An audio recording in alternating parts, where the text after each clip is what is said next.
السلام علیکم۔ بالکل اصولی طور پر یہ بات درست ہے، اور یہ اصول سب کے ساتھ ہونا چاہیے۔ یہ نہیں کہ کچھ لوگوں کے ساتھ، بریلویوں کے ساتھ یہ اصول ہو اور دیوبندیوں کے ساتھ نہ ہو، یا اہل حدیثوں کے ساتھ نہ ہو، سب کے ساتھ، حنفیوں کے ساتھ بھی، حنیفیوں کے ساتھ بھی یہ اصول ہے۔ اور اسی اصول کے تحت ہم ان کے پیچھے نمازیں نہیں پڑھتے ہیں، چاہے یہ اہل حدیث ہوں، حنبلی ہوں، سعودی ہوں، جو بھی ہو، سب کا شرک ثابت ہے، ثابت ہے، کوئی انکار کرنے کی جرت نہیں کر سکتا ہے۔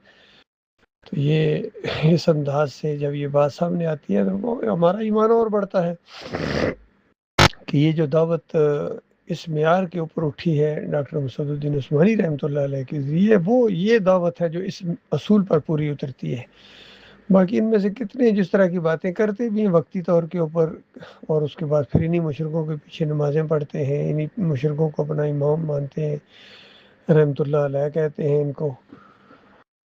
ان کے بڑے اکابرین جتنے گزرے ہیں، عہد روح القبر والے، احمد بن حنبل ہوں، ابن تیمیہ ہوں، ابن قیم ہوں، ابن حجر اسقلانی ہوں، جتنے بھی یہ بڑے بڑے ہیں، عبداللہ بن باز ہوں، آج کے جتنے بھی یہ لوگ ہیں، سب کے یہ عقیدے ہیں کہ نبی علیہ السلام کی روح واپس آ جاتی ہے۔ سنتے ہیں یہ مشرکانہ عقیدہ ہے، یہ مشرکانہ عقیدہ ہے۔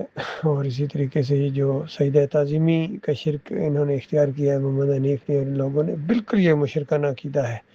اس وجہ سے ان کا کفر کرنا یہ ایمان کی اولین شرط ہے۔ جو اس شرط کو پورا نہیں کرتا ہے وہ خسارے میں ہے، وہ پھر انہی کے ساتھ ہمیشہ کی آگ کے اندر رہے گا۔